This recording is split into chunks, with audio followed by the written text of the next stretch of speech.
Good evening, ladies and gentlemen. Good evening. Today we're going to touch on a couple of topics. We're trying to look at who is the dominant society. Who are these suspected white supremacists? Does that mean European? Is that what that means? We're going to look at that, and we're going to look at, since we're looking at who the dominant society constitutes, what group of people constitutes the dominant society. It's only fair to find out what are FBAs. What are we? Are we Africans? You know, is it just a European versus African thing? Wani, who is the dominant society? Are they European? What are we looking at? No, they are not. When they migrated to Europe, there were already people there that they ran into. Those people came straight out of Africa and had been there for a long time. So, no, they're Eurasian. And yes, they were in the Caucasus, which is in Europe, but they went to the Caucasus. They are Eurasian people. They branched off from Eurasians. And Europe is a peninsula off of Eurasia. It's not even a continent, but they say it so. They say it's a continent because they want to be important. And they have, you know, formed their civilization on that area, and they want everyone to believe it's a continent. It makes them feel big. And for a long time, they distorted a lot of maps to make it look like Asia and Africa were smaller than they were, so they could just feel like the kings of the world. When in fact, you never hear the British Isles referred to as an island because they know that being an island diminishes them. So everything that they've done is just a lot of mind games and posturing, and we're just trying to peel back the layers on these people. Well, layers is a good word to start with because in doing my research for this space, I noticed something in Dr. Claude Anderson's book. Dr. Claude Anderson says on page 69 of Black Labor, White Wealth, he says, Black enslavement was the first instance in history that had worldwide collaborative race-oriented support for slave trading. Ladies and gentlemen, do y'all know that we represent the first time in history that groups across the world work together in a collaborative effort? They collaboratively got together to try to enslave us.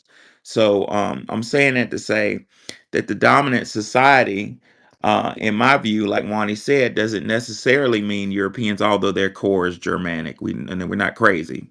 We know the core of this of the dominant society are Germanic people. And if any of y'all know information on the Germanics, please grab a mic and educate me. But the dominant society seems to allocate duties, allocate. It's a hierarchy of allocation. And as Dr. Claude Anderson says in on Black Labor, White Wealth, they've got collaborative with all types of groups, such as the Dr. Anderson says, quote, at different times in history, Arabs, Spanish, Portuguese, Italians, English, Dutch, French, Jews, Egyptians, and Russians had individually fought and enslaved each other. There had been continuing religious crusades in forms of religious proselytizing and causing wars between Christians and Muslims, Muslims and Jews, Catholics and Protestants, pagans and Christian. But Dr. Anderson says in conclusion, Black slavery drew the notice of all religious orders, Christian and non Christian alike. Yet religious leaders supported and justified Black enslavement. So the dominant society work together in diametric opposition to us. Why are they so keen on working together to hold us down? What am I missing something? Well, they have to cheat to win. We already know that. Um, I was going to go back to their migration. So when they migrated to Europe, there were already societies there. This is why, when you look at the culture and the society, and even the Greco Roman Empire's rise, that is something that did not happen where they came from. They didn't do anything, they were over there beating each other the hell up. And that's why they try to get the hell up out of there and go down to where civilization was. And then they blended themselves into these civilizations um, in the South. But you have the Grimaldi people, you have all of these people that are known to not be white. They are, in fact, when their skulls were examined, they were found to be of African descent, but not just any African.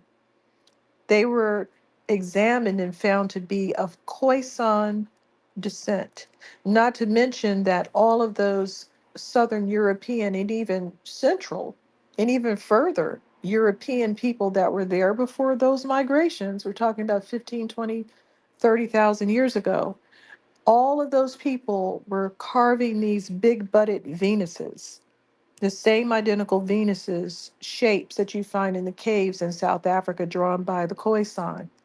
So, I mean, it's the same identical shape, and it's also a shape that is very distinctive to particular Khoisan women. They have a disorder, I guess you could call it, where they get a gigantic butt and stomach meat, Is that and the Hottentot? that is a Hottentot. It doesn't affect everybody. It's somewhat rare actually. And there's also a vaginal component to it. They get a different vagina. Yeah. And they were looked at as Venuses, as like you're exhibiting everything that a woman is. You have gigantic breast, a gigantic butt, and this different vagina. So we're going to deify that shape and make a lot of artwork around it. And they took that whole attitude over to Europe, and that's a fact. But then they wanted to back up off of that and say, "Oh no, we can't. You can't do a skull reconstruction and say that that's a person of African descent because it went back too far." Well, we know it wasn't white people 30,000 years ago in Southern Europe. We know that. So these people have laid foundation after foundation after foundation of culture for 30,000 or more years in that area. And then, 3,000 years, well, like 2,000, we'll say 1,000 to 2,000 BCE, here these Central Asians start coming down, amalgamating themselves in with that group. So they're not Europeans. They amalgamated themselves in. And of course, you see the Greco Roman Empire, that's just another wave of culture that they took over. And those people, uh, they're on a bedrock of other people's cultures. That's why the food is different. That's why they have a different aesthetic. They have a different style. They have different artwork than somebody you might see up in Sweden. If you go look at some Swedish artwork, and I like artwork from everybody. I'm not making fun. In fact, I like the fact that it is different. But there's a big difference between, let's just say, Italian furniture with all the curves and the extra um, intricate designs and the square IKEA styling that you find in the Germanic, um, their original artwork or their original aesthetic, which I like. It's a modern look, it's a clean look, but they are different people and they try to pretend like they're just one group. They're not one group at all. There's an invasive group that has basically taken over and told everybody they were white and formed a gang against everybody in the world. And the prize is to colonize. They agree to colonize after they were colonized, after they were serfs, after they were peasants. And instead of learning the lesson, they decided to join in with the fun. Teach. I love, ladies and gentlemen, I love, Wani's really taught me something about the dominant society. The dominant society gives up their identity. How am I want to say this? So, to be a member of the system of white supremacy, to be a member of the dominant society, you have to give up your identity. I think back to the early 2000s when I was in high school, and I had I went to a lily white high school, and I had a couple black teachers, and two of them were in history department, believe it or not. And the only black male teacher I had was a history teacher, whose daddy owned the candy store back in the hood that I grew up in. So I kind of knew him a little bit. I knew his dad real well, but we would talk about it. But this is the point. The point is, Birmingham, Alabama, my hometown, has a big Lebanese um, population, and Lebanese people obviously are not white. They look in between it. So, on the whiter side of Lebanese, they may look Italian, but to me, Lebanese kind of look like Arabs. They don't look white. And I was in American history, and my teacher, Mr. Hawkins, was talking about the slave trade and transatlantic slave trade. And one of the Lebanese boys said, "Yeah, my granddaddy owned plenty of slaves." And my teacher was like, "Man," he's like, "Man, sit your ass down. You're Lebanese. You didn't own slaves. You weren't over here then." And that's when I first started to realize that a lot of groups are, white people are not monogamous, or I mean, what's the word, like what's the word I'm looking for? They're not a monolith, is what I'm trying to say. But back to Wani's point, yeah, they have to give up their identity. So say that Lebanese kid. I'm not sure if Lebanese people are considered white now. I don't know. But if they No. okay, let's just say they were. In order to be white, you would have to give up on all the customs. It was a large Lebanese population in the late 90s, early 2000s in Birmingham. And they have a distinct culture, baklava, cooking and dance and that type of stuff. But you would have to give that up to amalgamate into whiteness. So what is the dominant society? The dominant society is kind of, if you think about it, it's kind of a void. It's a lack of culture. Would you agree with that one? Well, I noticed that there are some people on the border. Now, check this out. I had this Turkish girlfriend, and she said, "If I move to America, will I be white?" And I said, No, you're Turkish. You're Turkic." And so when I thought about it, I said, "Why wouldn't she be white?" So she figured if she became Christian, that would make her white. You see, they have the religion tied into their race. They think it's ethnically branded. So yeah, you don't. There's no such thing as an ethnic Christian or an ethnic Muslim, but there is an ethnic Jewish person. So that might be why they're confused. So when I thought about it, I said, wait a minute, white people come from Central Asia, and Turkic people come from Central Asia, but they branched off. So the average white person wouldn't associate with Turkic people. They don't speak Turkic languages, but they do come from the same area, just like Genghis Khan. They come from this steppe area. And they knew each other. They fought each other. They were up under each other. So they can't say that they didn't uh, they never met. So it's there's some borderline people out there, and they know that if they're coming over here a Muslim, that they may be considered, in a negative manner. So they think that all they have to do is become Christian, like I'm sure that Lebanese guy thought, because I've met a couple of Christian Lebanese people in my life, and they do feel like, oh, well, I'm white now. That's their perception. They think that white is Christian, so now they're not Muslim anymore and they're not Arab anymore. Yeah, yeah, they instantly forget all of their struggles and all of their culture to amalgamate. Ladies and gentlemen, I saw this back in the late 2000s when I finished undergrad. Well, when I was finishing undergrad, I was doing my student teaching, and I was doing student teaching in elementary school, which probably was not a pleasant experience. I don't like snot, and I'm not like that type of person. That's I don't like poop and snot. Nope, no, thank you. Well, anyway, I found out right away. I said, you know what, I'm What doing. about baby? No, no, no. Well, your own is Their different. own baby that could be coming at some point. Yeah.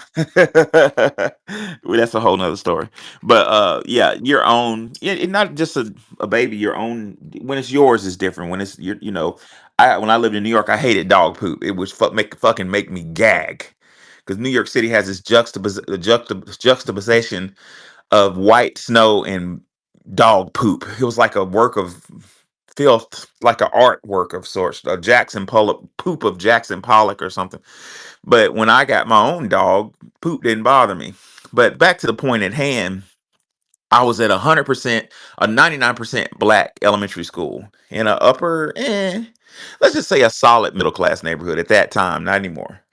But it was an Arab student there, and he did good work, and he was just so polite. And one of my black males bumped into him by sheer accident. The kid wore glasses; he couldn't see well. And that Arab child lost his demeanor right away and called the boy a monkey. "You a stupid monkey!" And I took him out in the hallway, and I was like, "Son, you owe him an apology. That was a very rude thing, and you could be suspended for saying that." And this child, all of 7 years old, looked me dead in the eye like a man and was like, "No, no, no, it's okay, it's okay, it's okay, Mr. Allen, it's okay." I was like, "What?" And I said, "No, I said it's not okay. It's offensive. Why do you think it's okay?" And he said, "Because my daddy told me a black man has nothing that I'm bound to respect." So he came over here during that Iraq war from Iraq, from a war torn area. I'm assuming that his family didn't have a whole lot of money, but his father told him that there's nothing a black man has that he's bad. Told a child that. So I'm using that to support your point, Wani, that from jump these people are taught to disrespect us. Is that our brother Tariq Nasheed said that's one of the first steps into getting acceptance of whiteness? The whole hazing process. You agree with that? Well, yeah, but they're not going to. They failed. They tried to be white. They had a show called That Girl.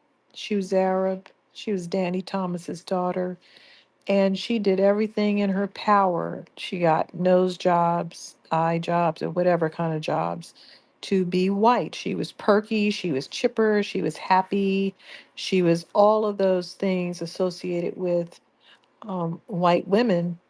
But now they're declared MENA on the census, MENA, Middle Eastern North African, because they failed Wow.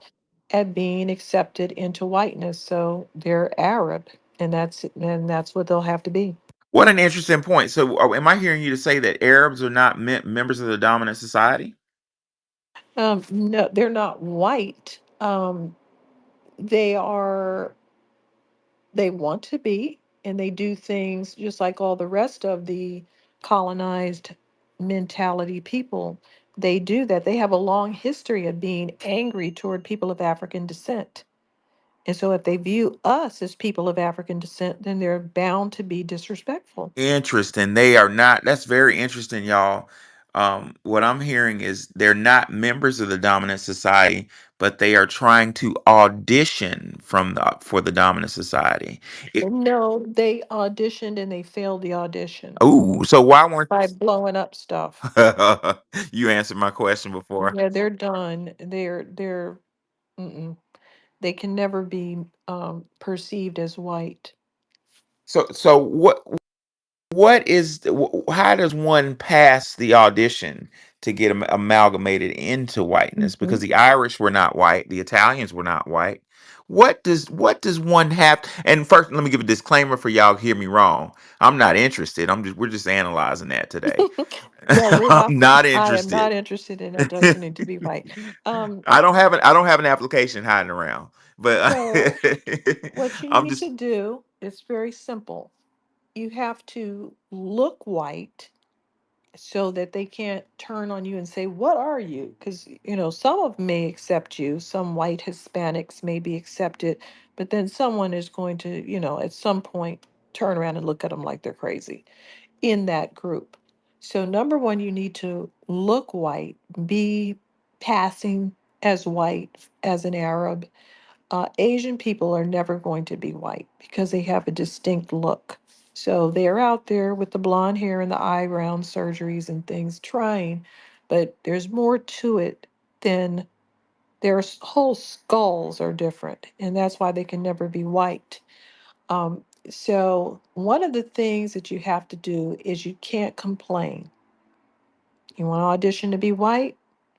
You come over here and you're Greek, and you know that English people don't like Greek people. You're Italian, you know that they had slurs for Italians. But when it's time for the Academy Awards, I always use the Academy Awards as an example. You sit there and you clap when the English person or Irish person wins. You consider that a win for your team. And if you get caught boo-hooing and saying, how come a Greek person didn't win? Or how come Italians didn't win? You're not going to be white. That's one of the things. You have to take a back seat to, this is an English colony, and they have to take a back seat and agree to put themselves on the sidelines. They can't boo-hoo. Now, I remember when they had that movie, My Big Fat Wedding, My Big Fat Greek Wedding, Oh yeah. all that Greek pride jumped out.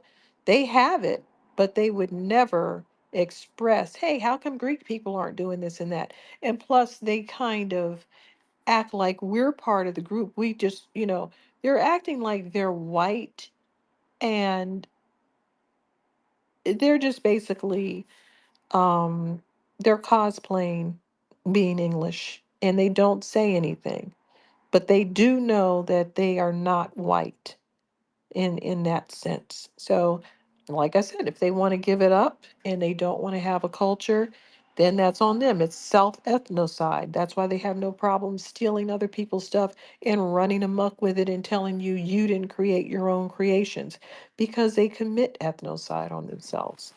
Well, I would take it a step further than that, Wani. I would say ultimately it's suicide because if the system of white supremacy achieves its goal of genocide, which is what, ladies and gentlemen, that's what white supremacy is about. Our sister, Dr. Frances Cress Welsing, said that, and I'm gonna summarize it to save time, but she paraphrase her. She basically said what this war of white supremacy is about is genetic survival. When you understand what this shit is really about, you earn a a, a level of respect because how do you expect somebody to act who's struggling to survive on the planet? This shit is not a game. It's very serious. But back to the point at hand, if you understand what this is really about, um, groups trying to amalgamate into whiteness into the dominant society are in the long run committing suicide because if the system of white supremacy achieves its goal, which a lot of um, our scholars say they never will, especially some of the true Moors, not the fake ones, the true ones say they're never going to achieve that. If they are going to achieve that, once the system of white supremacy gets rid of the greatest threat, which is the black male, just like dominoes, they're going to eradicate other groups that are not white until they get down to each other. And if my read of history is correct, they would then go back to the beginning and start fighting each other. Our dear brother Bobby Hemmett said, once you know the beginning, you know the end, because life is circular. Things go in a circle. And Europeans began this whole game fighting who? Fighting each other. Dr. Howard Zinn basically says we are the best thing that ever happened to them because we give them a distraction from each other. What did Dr. Claude Anderson just say? And I'll close on that note. Dr. Claude Anderson just said, black enslavement, quote, black enslavement was the first instance in history. Let me say that shit again. Black enslavement was the first instant in history that had worldwide collaboration. Move, Yep. you move us out the equation. What do you think the group's gonna do? Hold hands and say, we did it, y'all. Now let's party? Nope. Let me tell you what I think will happen. I think another group will become black. On that, I land.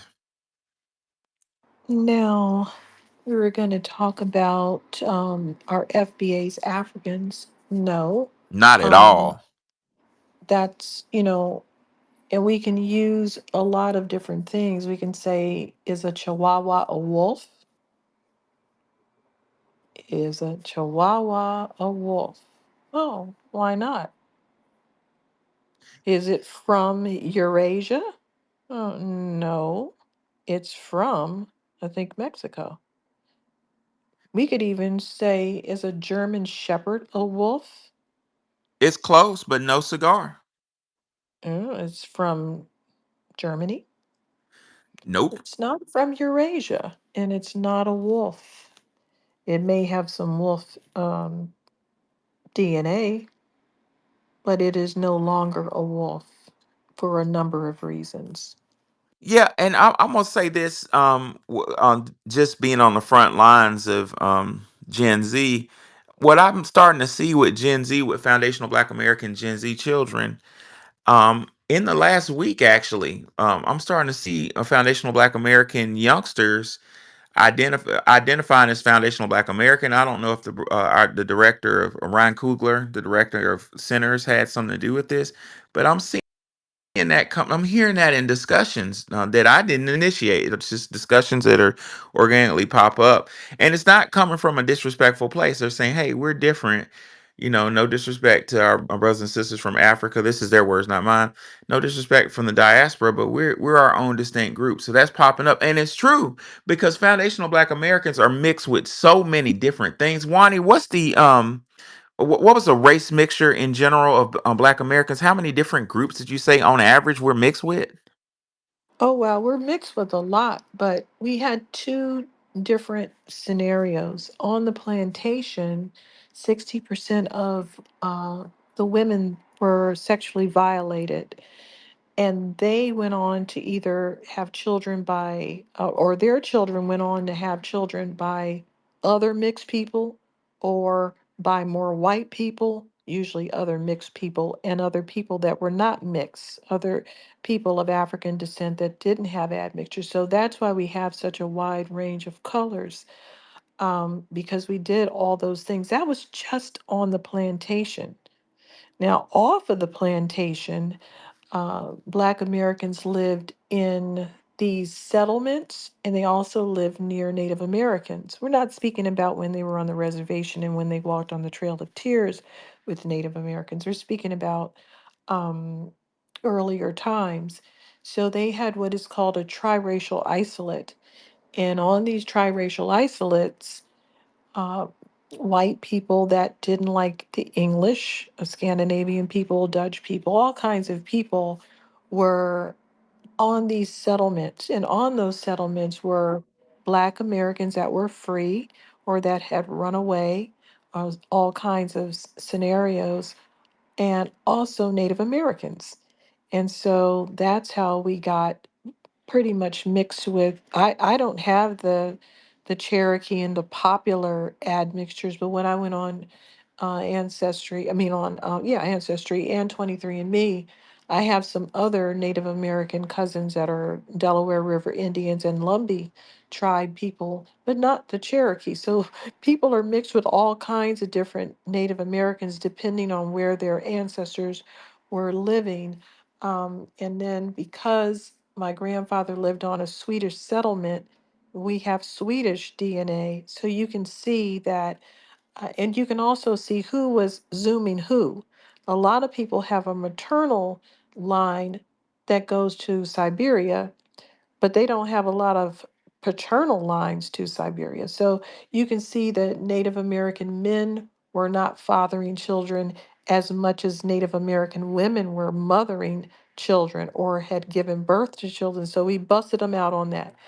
Irish women gave birth to tons and tons of Black American children on these triracial isolates.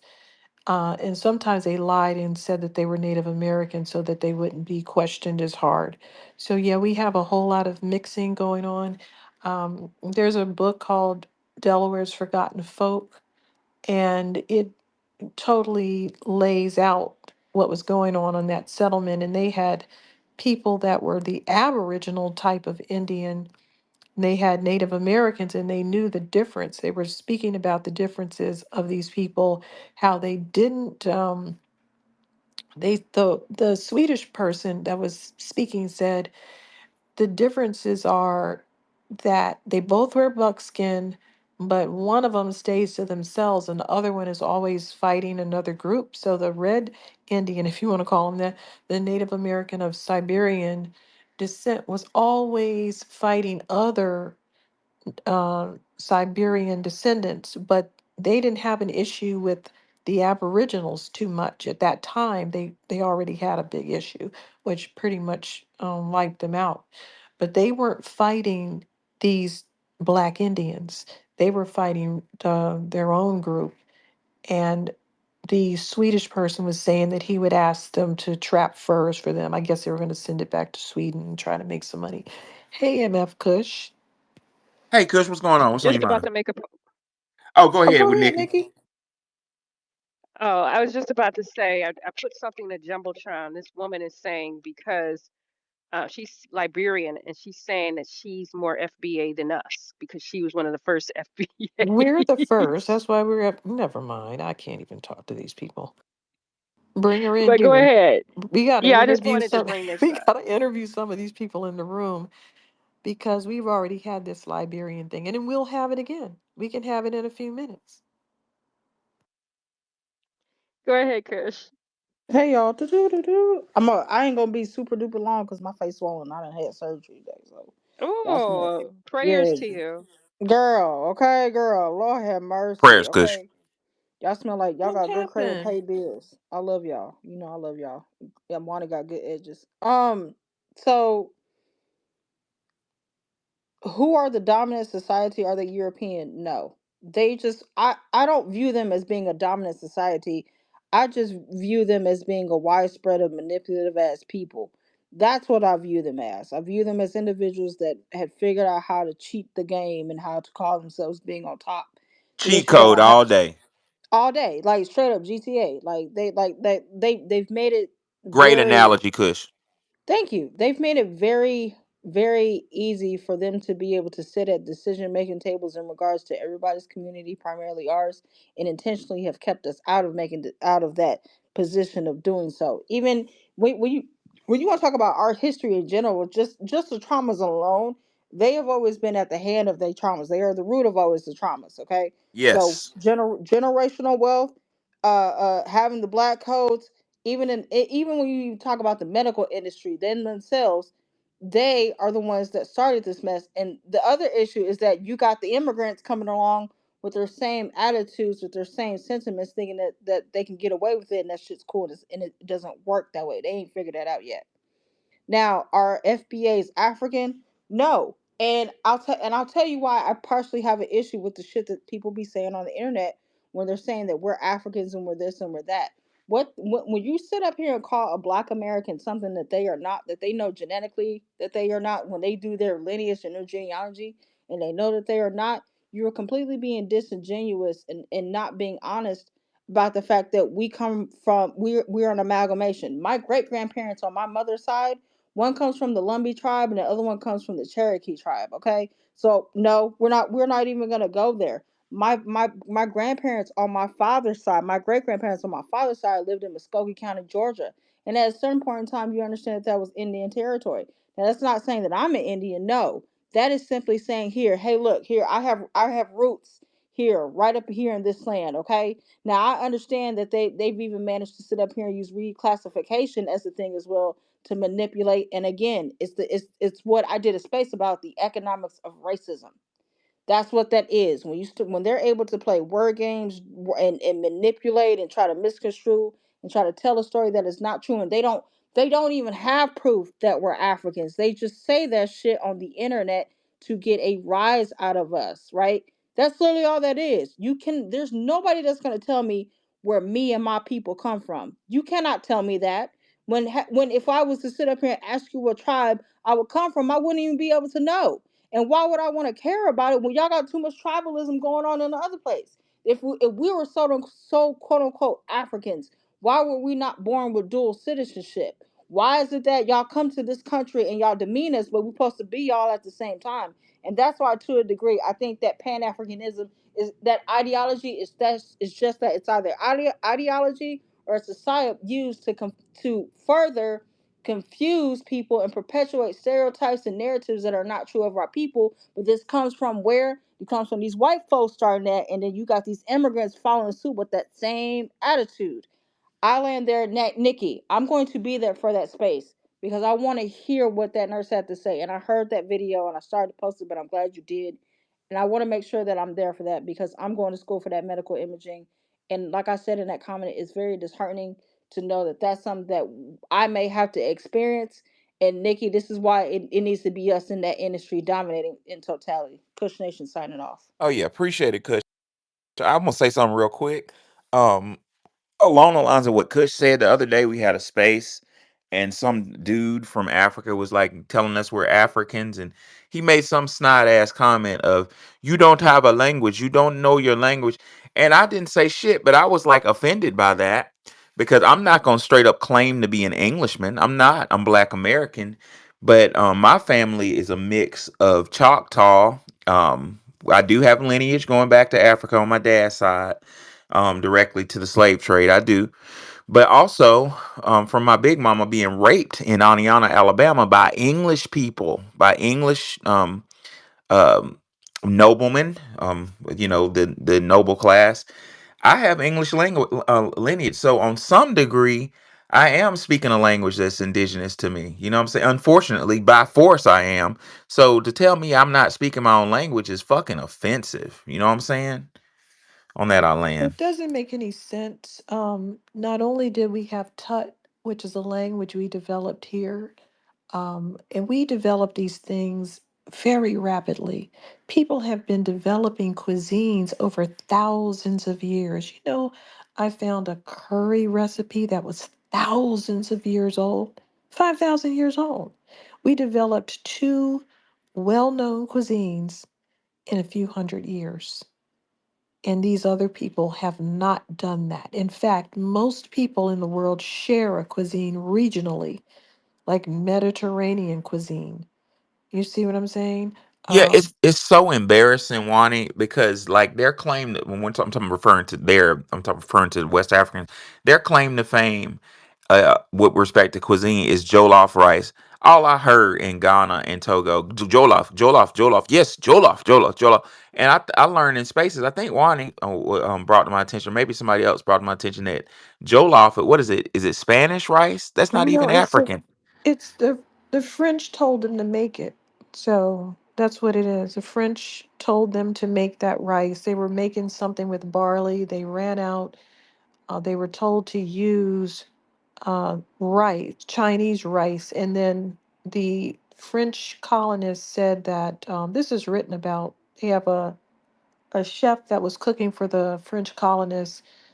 They told her that from now on they're going to make it with Indochina rice because the rice species at the time in Africa was very um, bad, and Chinese rice species is better. So they were importing rice, and they also imported tomato sauce, which is the base of the rice. They also brought peanuts over there, so that's why they blend peanut sauce and meat peanuts into all of their sauces. Their whole cuisine is based on the European bringing them things. They don't have any kind of pre-colonial cookbooks to show what they were eating. They definitely weren't eating jollof rice. Um, and like I said, they just keep right on pretending that they have some equal cuisine to anyone, and none of these people do. That's why you can't go down to the corner and go into a UK restaurant. You're not going to go to the corner. You've got to go to IKEA to get some Swedish meatballs, but you're not going to go to the corner and get some Northern European cooking or go to a Swedish restaurant. It's not going to happen. It's not very popular food. When your food is good, it becomes popular and people will want it on their corners. That's not true for everyone. Only a handful of people on the earth have developed globally embraced cuisines. And we're one of them. You're one of When them. you look at soul food, certain elements of soul food are completely original. You can't find them anywhere else on the planet. Go ahead, Kush. Thank you. And I just had one more thing to say. What's funny about if we were quote unquote Africans, like they call themselves trying to say that we are, and they want to talk about we all one big Negro and all this other stuff. Where were they at when Carmelo Anthony was being doxxed by the white supremacists? Where were they at when George Floyd was being accosted? Where is it at when that young girl in Dallas, Texas was accosted because an illegal immigrant decided to drive drunk and take her life, and her mother is still in the hospital to this day? None of that is ever a thing. Like, and that's what I'm saying. Like, it'll never make sense for me. I would never want to be part of a culture that does not call out the enemy in totality. I don't like nobody else's culture enough to imitate it. I like my own. I like my black American culture. I like the music. I like the food. I like the overall everything. Cause growing up black, you know what that hot cone mean. And all I gotta say is hot cone and y'all know what that mean. I don't need to say no more. We as black Americans are so awesome that we can communicate without even saying words. Understand that. In every single aspect of even history, it is us that have set up here who have fought, who have died, and our ancestors are buried here on this land. And ain't none of them quote unquote Africans sat up there and said, hey, we respect your sacrifice. We did it. We understand y'all culture is dope and everything like that. That's why we copy it. You'll never hear them flat out and ever say that. So if we're quote unquote Africans, like they say they are, the fact that we were able to bring awareness to the stuff that's going on in their own continent and them not even bringing awareness to it themselves is also crazy work. But they'll never sit up here and bring awareness to what's going on here in America, to what's going on in their country, because they'll never sit up here and help. They can't help themselves economically because they're so tribalistic. They're very ignorant people of that. Some of them are cool. Some of them are cool, but you ain't cool enough to come to this cookout. Understand that. And majority of y'all don't know y'all place when y'all be sitting in black American spaces, because you even see the energy of having a conversation just like this, professor.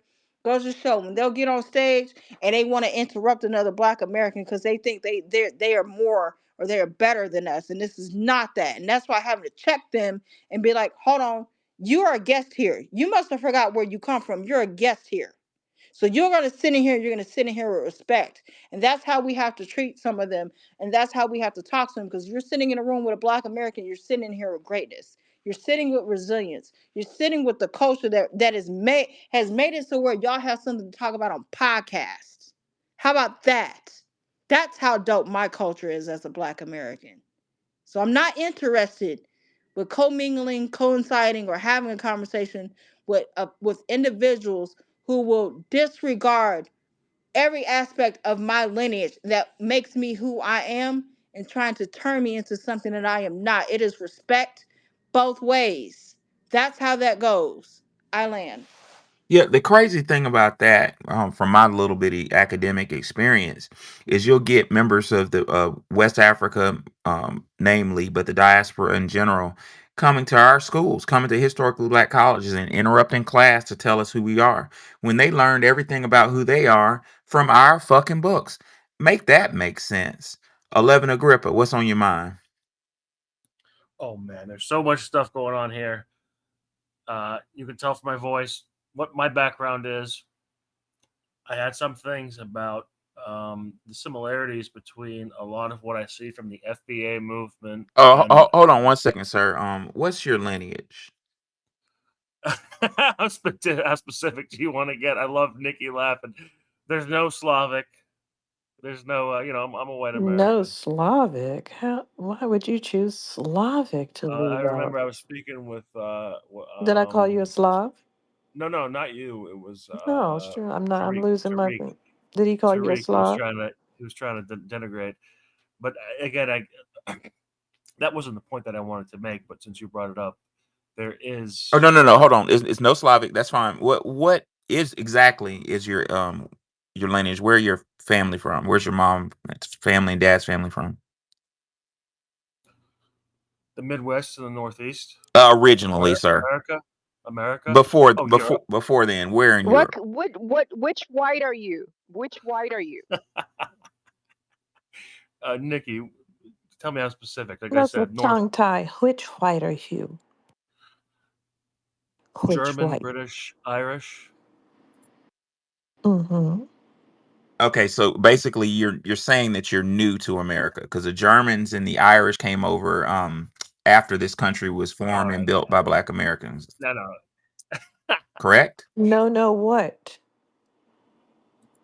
I'm not being facetious. I'm being factual. The He said Germans, no, yeah, yeah. All right, what? guys. No, All right, what? guys. No, no, no. I appreciate this conversation. I was going to say that actually what I was going to say originally, because you guys were talking about cuisine and the differentiation between you guys and the whatever you call the other ones from Africa, is that you have all this history in this nation. And actually, I like Creole cuisine, and I do like I make a good gumbo, and I've been making gumbo for years. And I don't know how deep that is in the Y'all deep got south. white boys making gumbo at where's Nikki? Where's that other one? No, What's her name? I'm not Nicole? joking. No, but I don't have. Nicole's gonna beat you up. You can't make gumbo.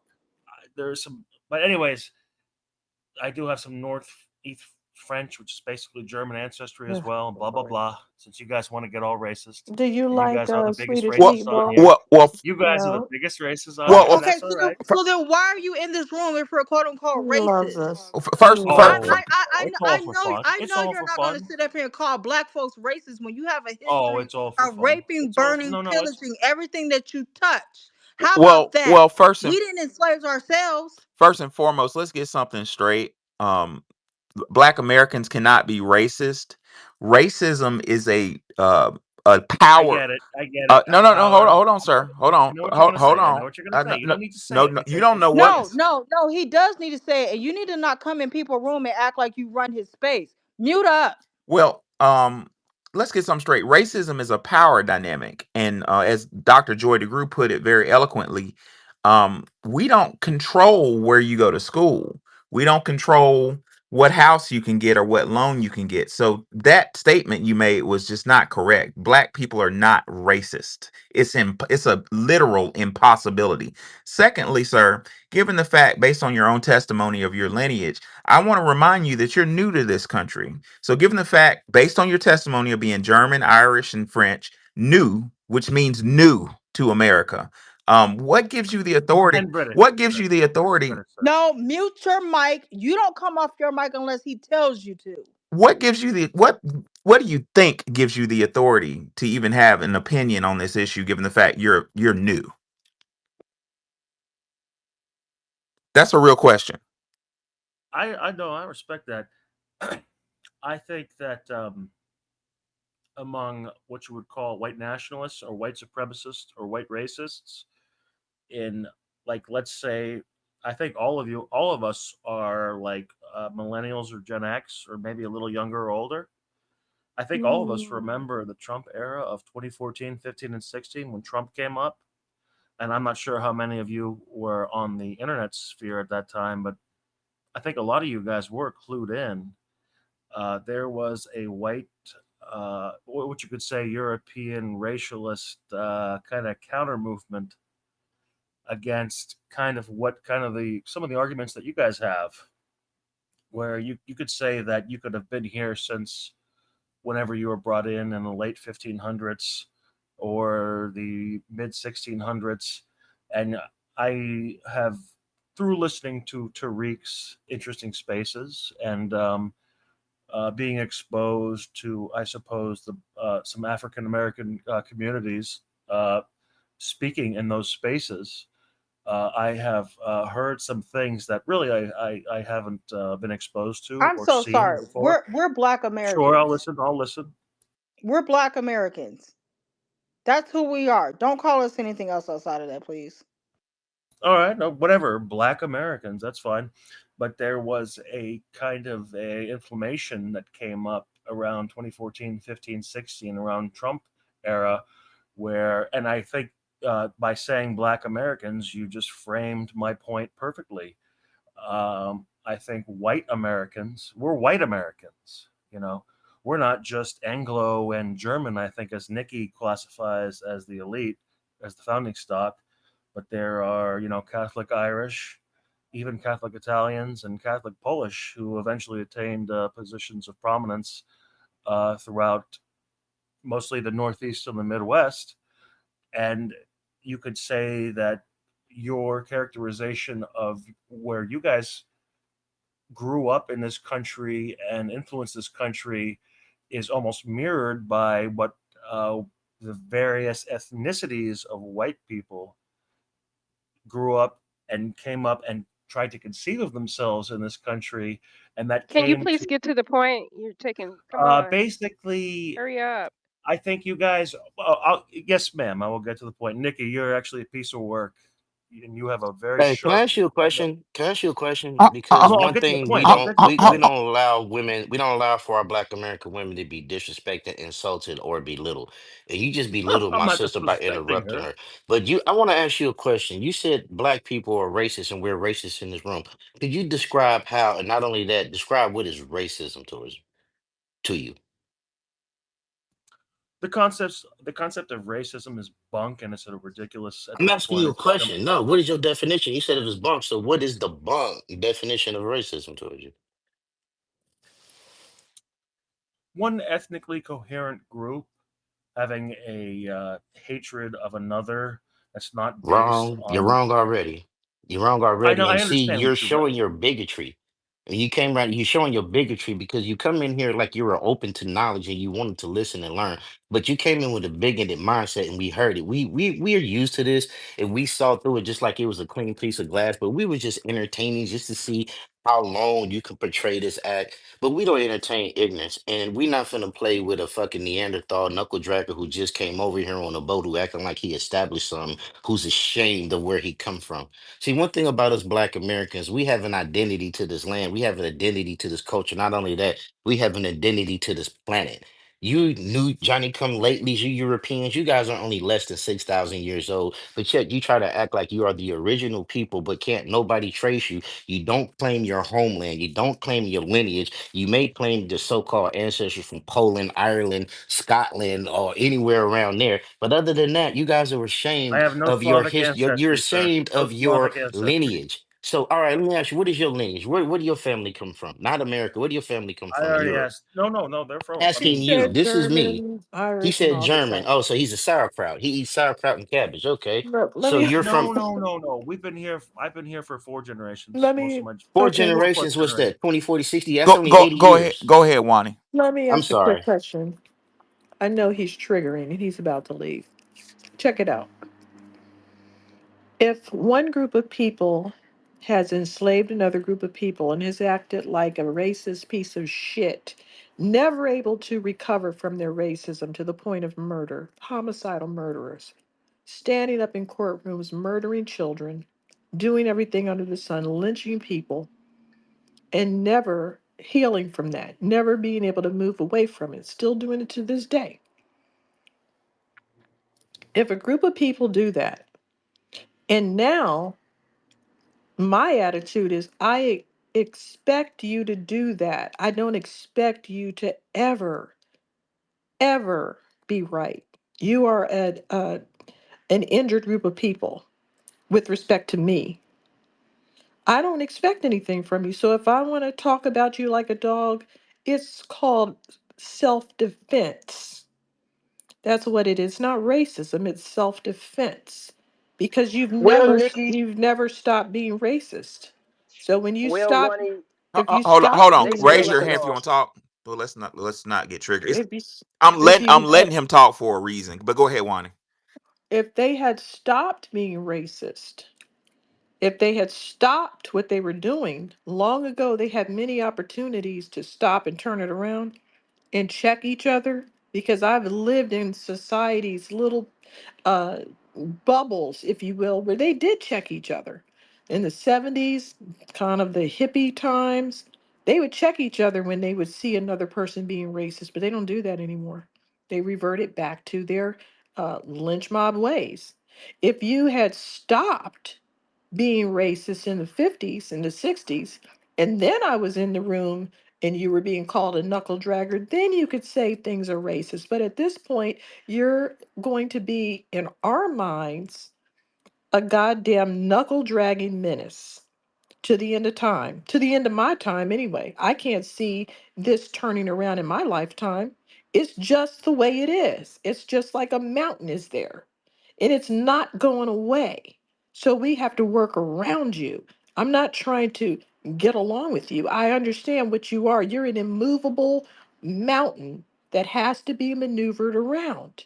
And we're good at maneuvering around things. Yeah, I let him talk, and I know it was triggering. Don't be triggered because I'm using him as a teaching tool. Because number one, he's not aware of what the word racism is. He's using it as a misnomer. The word he wanted to use is bigotry, and bigotry don't really apply to Black Americans. Like Wani said, we're in a defensive mode. But I want to go to some scholarship and talk about Dr. Michael Bradley, PhD, who was a white man. Michael Bradley in his masterpiece, The Iceman Inheritance, which I urge all Black Americans in this space to buy before it becomes banned.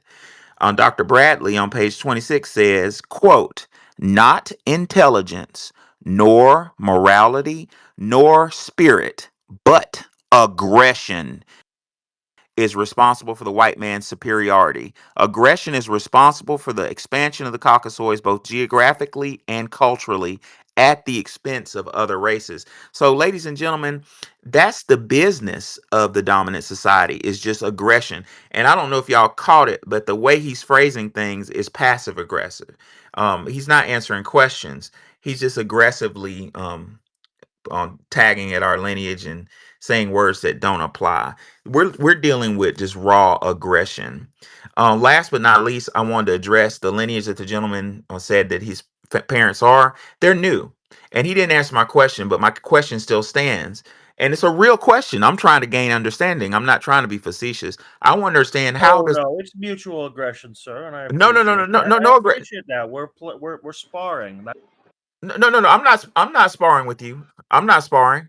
I'm just asking you. How do you, a person whose family is new to America, relatively speaking, my ancestors built this country. That is a undeniable fact. We built the infrastructure. You came over here at our expense on gaining opportunity off of our work. So how do you come over on our work and give comments on our work? How does that work? It doesn't. The answer that I would give that would be the most honest would be totally cruel and harsh to Aggression, right? no, I would just say it would be totally cruel and harsh in a historical perspective. I mean, if I was to give a, I Are have you no, saying are you saying I that have no we desire. are you saying that we did not build the country? Yeah, I'm saying that the basis of the country was, founded by the whites who moved in here. I mean, we all know this. I mean, I'm not No, trying to be no, total. we don't know this. You built nothing, sir. You came over here, Now and here, let me Oh, educate. Let me educate you because maybe you're not aware. You came over here and was invited over here to be aggressive towards us. That was your meal ticket. You built nothing. no, I disagree with that. I think, I would agree with the Tariq perspective, which I think is mostly comes from people like Noel Ignatieff and Stop right there. I'm glad you did that. You saw that? That was aggression. That's called divide and conquer. He's trying to divide us against our own people. You're proving my point, sir. well, let me ask you this question. There would be no country at all without agricultural gold. It wouldn't be enough. There would be no reason to have a train. The trains were built to transport goods. You wouldn't have any goods. You were standing in an empty field trying to figure out who to fuck up. Literally writing letters about it. Should we fuck up the natives more? No, they're trashed. We gave them all a bunch of diseases. We better get some new people in here who can take all this heat. So, no, you didn't build anything at all. Aggression. It's well, just aggression. I You mean, then didn't. this is just a little facetious. Is like if you were a part of those earlier African American, like Black Black Americans, American, black Black American. Okay, American. Black American real builders. Americans, the only people whose Well, if you were the ethnicity, Black American, I mean, before the the only people whose ethnicity was created in America is my line, Black Americans. Everybody else came from somewhere else, including oh Native Americans. come on, Come no, on. Excuse me, Native Americans walked across the Bering Strait as late as the 1500s. They're not native to anything. They have a haplogroup that tells you where they came from. However, Black Americans' haplogroups tell the world that something dramatic happened here with us. That is not true for other people like you. You do a DNA test and it says, take your ass back to Germany. You know where you come from. You don't have any American DNA, and there's not a goddamn thing in your DNA profile that would No, indicate that you're from America. But there's a whole hell of a lot in our DNA profile that would indicate that we're from America. now I would say respectfully, like fully respectfully, that you do get into like the Black Israelite territory when you go here, and Oh, you no, do. I I don't. do think you take I away do from. not get into any Black Israelite. I don't even like them. Let's get this straight. When you do a Black American's DNA, it's very specific. And you can see that they have different Native Americans that other people don't have. They have different European admixtures that other Africans don't have. They have a whole lot going on that was happening right here on this land and nowhere else. You do your DNA, people think you're from Europe. Okay? That's the difference. We're Americans, you're not. You did not have anything going on over here. You needed someone to build this land. You needed people to grow agriculture. That's what made this a superpower, not your white ass. White ass don't do nothing but sit around telling people what else to do. Aggressively. And I want to point out that he did it again. Notice, ladies and gentlemen, I'm using him as a master class. So thank you for coming, 11 Agrippa. You're like an open book for us to examine. He just pitted us against a group of the what was it the Israelites. That's aggression. That's an aggressive tactic to cause other groups to fight amongst each other. It's all he has is aggression. That's it. Now let's talk about where this ends. Because unfortunately, according to Dr. Michael Bradley, again, a European PhD, he says on page 28 of the Iceman Inheritance, quote, I will propose in this essay that the white races possess an atypical level of aggression. Quote, whether this characteristic is superiority or inferiority depends solely on the environmental conditions. And let's stop right there and not end on this. The environmental conditions when we came over here were different than what they are now. The white or European aggression was a what we call a black swan. Nobody knew how to deal with it because that just wasn't how people operated. People operated man to man. You know, I'm gonna take this. Well, okay, we're gonna fight over it, not tricking and using all the aggressive deception of European tactics, according to Dr. Michael Bradley. So the problem for 11 Agrippa now is we are all hip to the game. So little deception and little bitty tricks and games are not working. We saw that with our with Deion Sanders' son. All these little tactics are backfiring on him, which is why he came here because he's frustrated. You have any last words, 11 Agrippa, before we go to the next speaker? Uh, no, the there's something about going into Tariq's space and hearing his words. Aggression, divide and conquer, aggression. It didn't work, Oh, sir. all right. Is there anything I could say that would be fair? I mean, I will try to be fair. Go ahead, land your Okay. plane. I'm getting bored. I need a couple paragraphs to land my plane like on the spot did, to be You're honest. not gonna have that type of Complete the time, sir. paragraph. Yeah, I've got to do it. But you did give me the mic. But uh, yeah, no, I'll land my plane if you can let me just say that.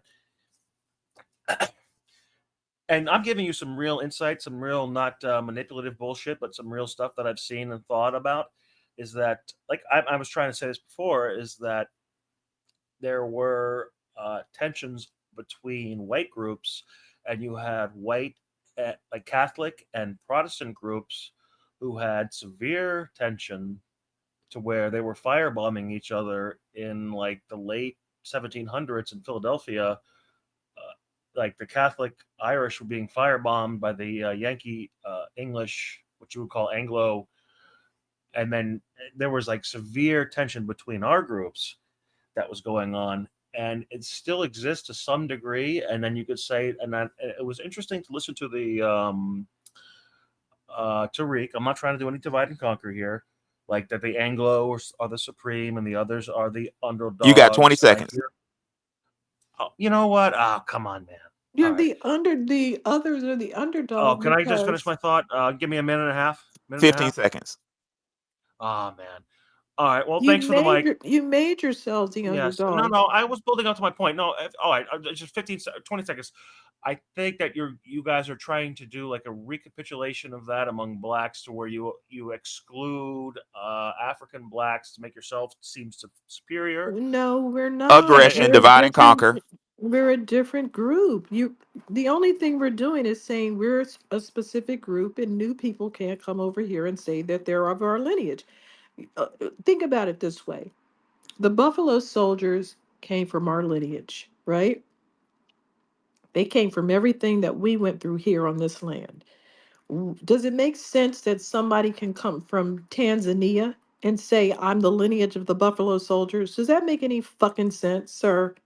There, there was a specific group of people that came on the Mayflower.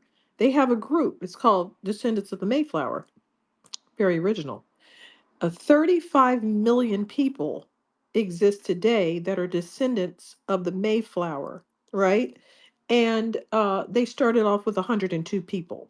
So that just goes to show you how people can balloon up. 35 million exist today from 102 people on the Mayflower. Now, if your English ass came over the day after the Mayflower landed, guess what? You're not a descendant of the Mayflower.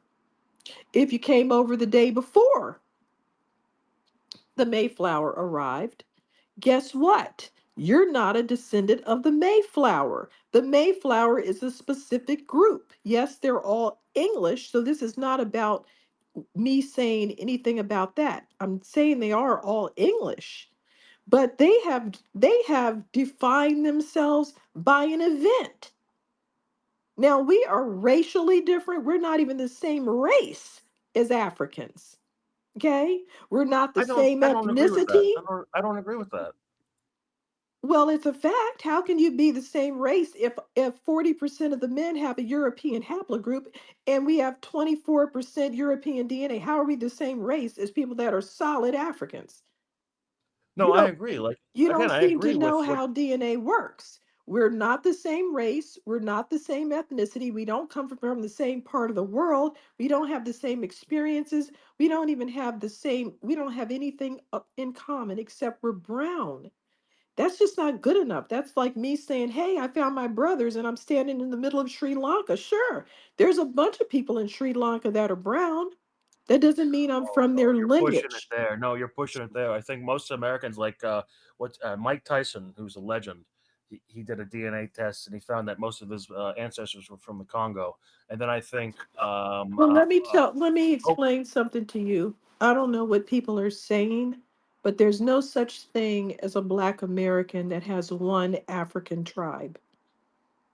Our DNA is shattered all over Africa, all over Europe, and parts of Siberia. We have Asian DNA because of certain things that happened here with Asians, like the Manila men that were camped out in Louisiana.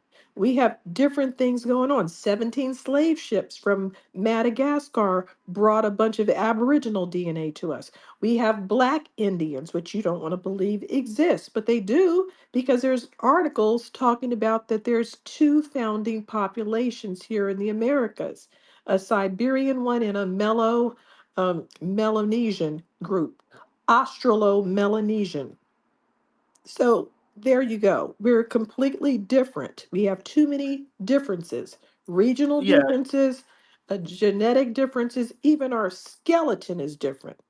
We yeah. don't even On have that the same basis, skeleton anymore because yeah, of the changes. I don't disagree with you there. I Fine, don't what's the disagree with you. argument? Uh, the argument is that the argument that I would say that you're making is that it's But you closer okay, to. so let me say this. If you want to say you're European, right? If you want to say that you are of European descent and you have not mixed on this land with other people, then you in fact could say you're still a European, but don't apply that to us. Just because you're Oh still no, this is a just European silliness. doesn't No, no, mean we're no, African. no. This is just silliness. Not to be rude to you, but I would say like no, my ancestors mixed here, and they're from Europe. But I would say that what you were saying is correct, where it's like a mestizo group where there's different peoples that are mixing what you would see like in South America with the Spanish colonialists mixing with the Native Americans who eventually brought in the black slaves, through the sugarcane stuff and the transatlantic slave trade. We all know this whole story. And then you got these mestizo populations that are all over Brazil and Central America. They are the Spanish and Portuguese conquistadors mixed with the native Indios and the African black slaves that they brought in as a mixed population. And that is what you think of as a Mexican, a Latino immigrant now.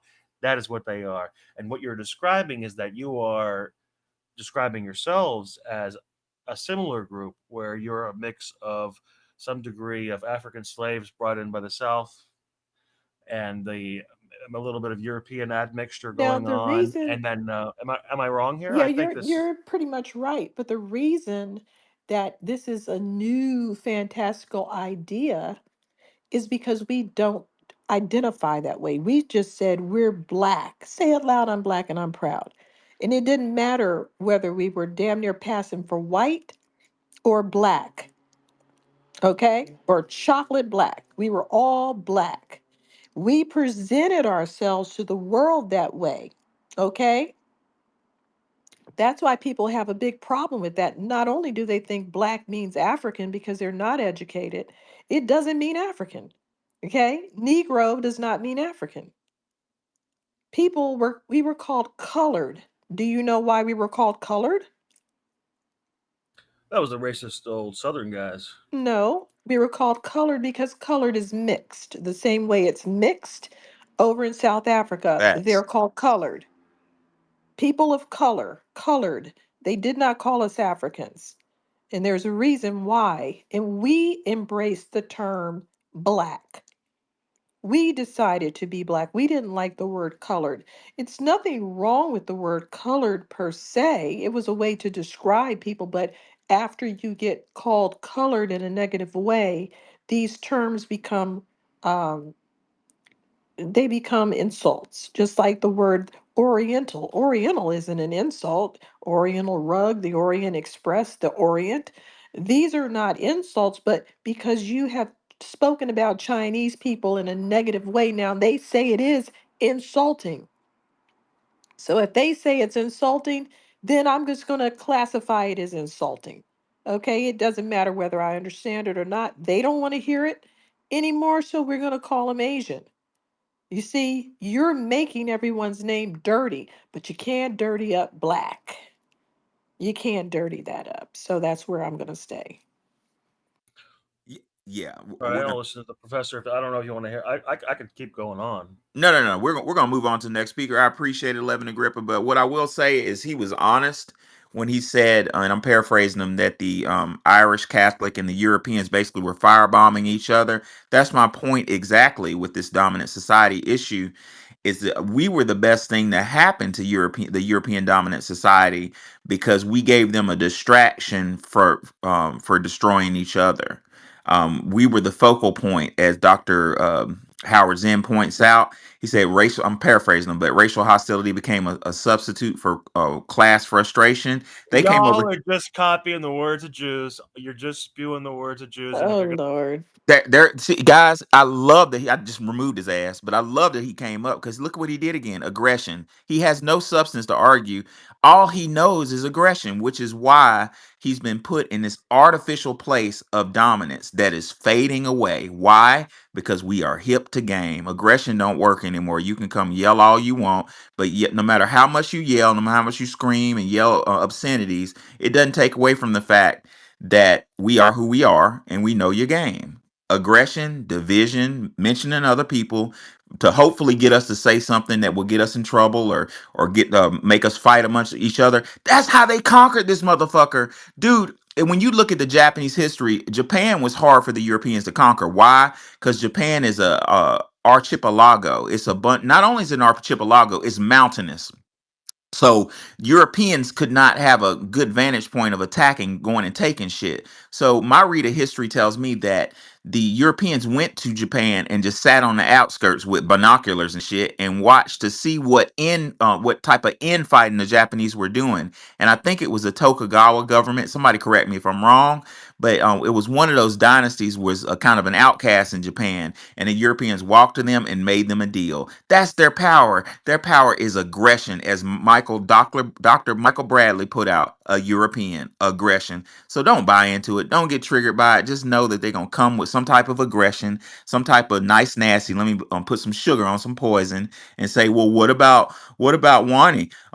Professor Allen, didn't Wani say this to you? So me and Wani can fight, and he can sit back and watch the house burn down, sir. Those days are over. So it's about time for you to go back to fighting your original enemy, who is yourself. Moving right along. Um, I think Cotton Club was up here, and then Rob the Whip. Go ahead, Cotton Club. Can you hear me, Cotton? Cotton going Cotton, once. Cotton may have gone to sleep. Rob the Whip, what's on your We mind, put him man? to sleep. Man, I was almost gone myself, but oh boy, kind of got me. The dude y'all was just talking to, no taxation, man. I was reminded me of a conversation I had with a good friend of mine, and he's my boy, white dude, man. Who I was in Afghanistan with, you know what I mean. But I just any can you let me talk to him real quick? I wanna ask him something because I think I'm right, but I really want to ask him a question Oh, if he that's ran okay. off. I removed him from speakers because he kept blurting out um, But aggression. is that him? No taxation sitting there.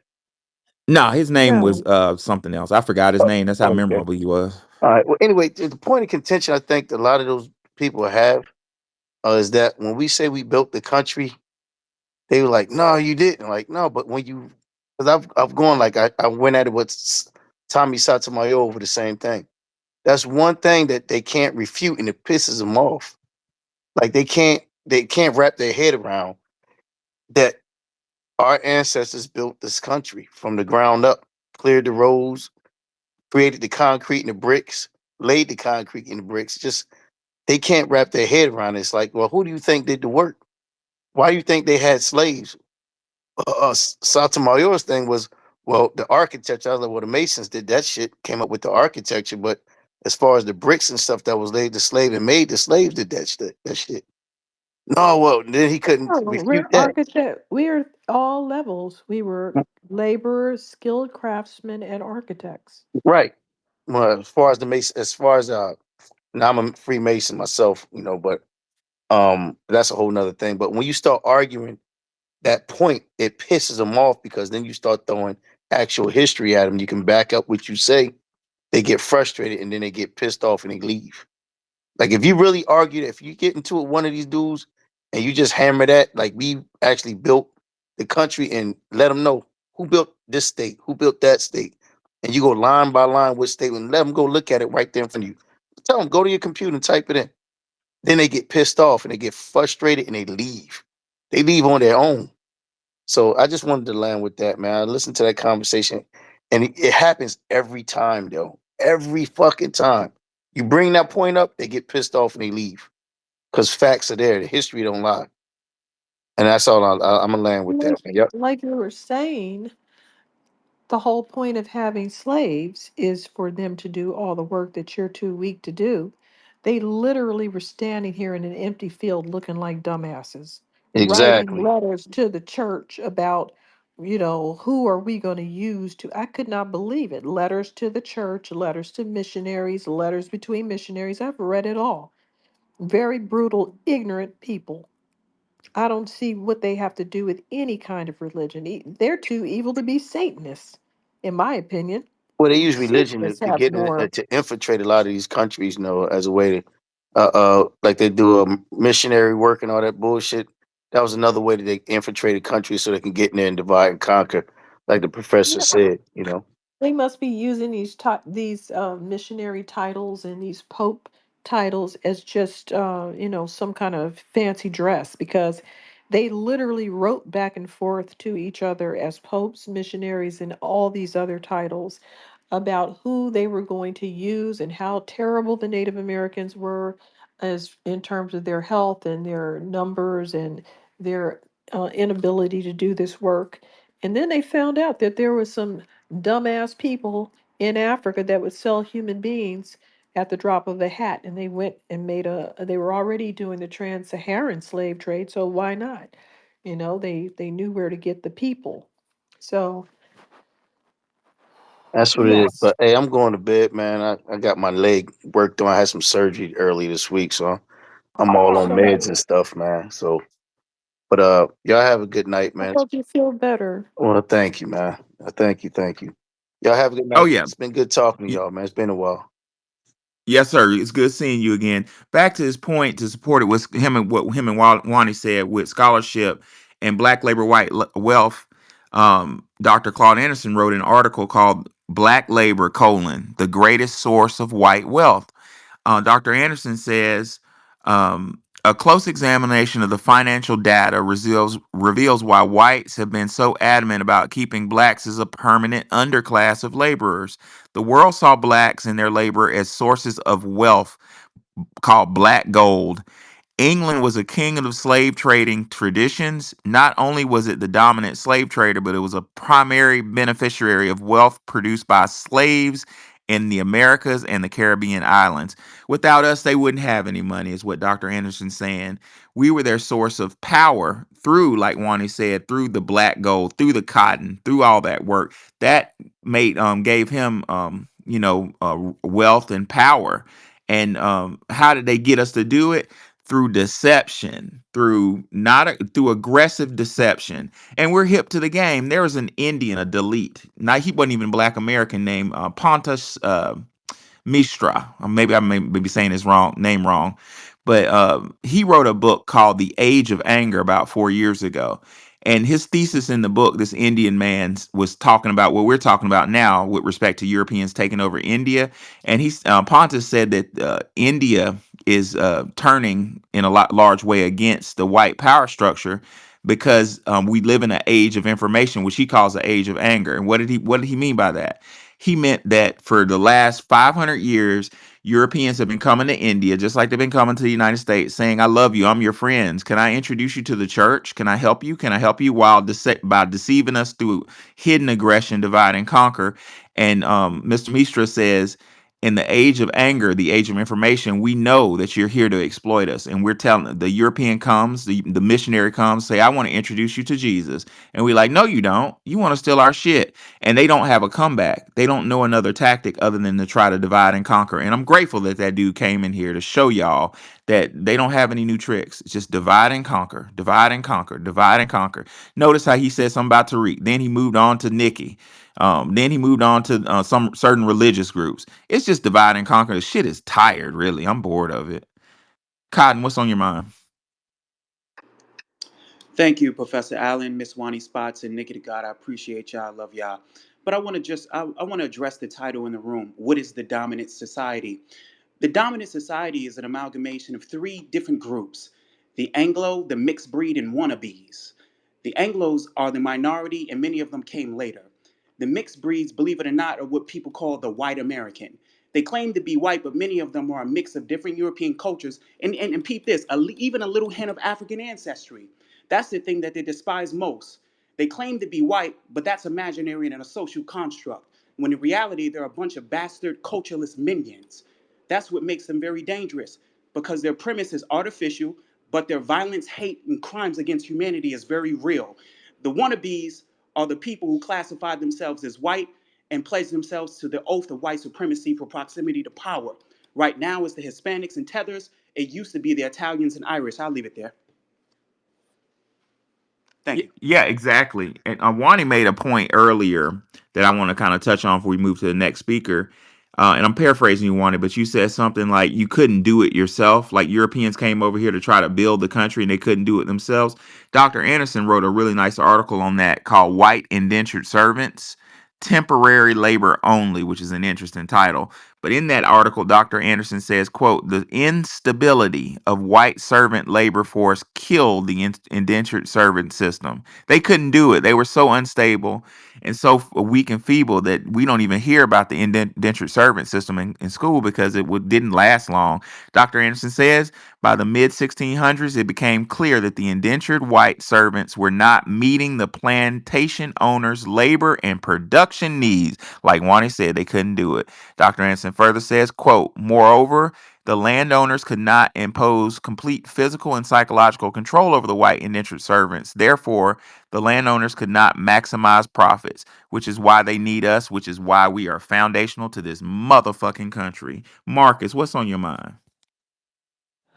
Yeah, I just wanted to say thanks to everyone on the panel for all the information you guys have put out. I just want to say this real quick. That guy that was on here, he's a very dangerous guy. I was driving. I'm a truck driver, and so some of the things that I've learned from my company that they teach us, I take over and it carries over into when I'm driving my car. And so this past Saturday, I was driving and I made a right turn on green. And then all of a sudden, here comes some guy in a beige Suburban with antique plates on him and completely cuts me off. I was in the left lane. He flies past me in the right lane and completely cuts me off. And so I wasn't going to be aggressive with him. But as we kept going, got to two lights, pulled up beside him. This guy had tattoos, thin guy, has a shiesty mask on, but you can tell he's a white guy. So what I'm trying to say is that this is the kind of profile that they're doing now. I've seen this several times. I'm here in Illinois. I've seen white guys driving their cars with shiesty mask on. And I just wanted to let you guys know we got to be careful out here because this is how they're doing now. And Professor, you said the exact thing. He was being passive aggressive. At some point, I believe these people are going to start uh, doing things. They're going to stop. They're going to stop doing the passive aggressive, and they're going to actually start doing things. And I'll land there. Oh yeah, and unfortunately, what Mr. Marker said was correct because if you look at history, they started off fighting each other. I mean, killing each. That's what ladies and gentlemen, that's what the transatlantic slave trade was really about. They were selling slaves to try to get money to fight each other. England and France, bloody warfare. Spain, the Europeans were killing each other, like cutting each other to pieces, and they needed money for weapons. Bingo, that's what the slave trade was about. But somewhere along the lines, they got together and formed a temporary alliance. Temporary, say 400 years. That's not a long time in the great scan of history. But they're on the temporary alliance is, hey, let's stop killing each other and let's just kill them. Let's just divide and let's prey off of them. So now that we're pulling back in our delineation movement and figuring out who we are and saying, hey, we're not violent with you. You just figure out your own stuff. They're turning on each other. And to Marcus's point, unfortunately, there may be a point where they realize we're dead serious and they realize that they don't want to fight each other and they could become violent. That's a real possibility. All right, we're going to move on to, let's see, Willie Make It. Hold on one second. What's on your mind, Willie Make It?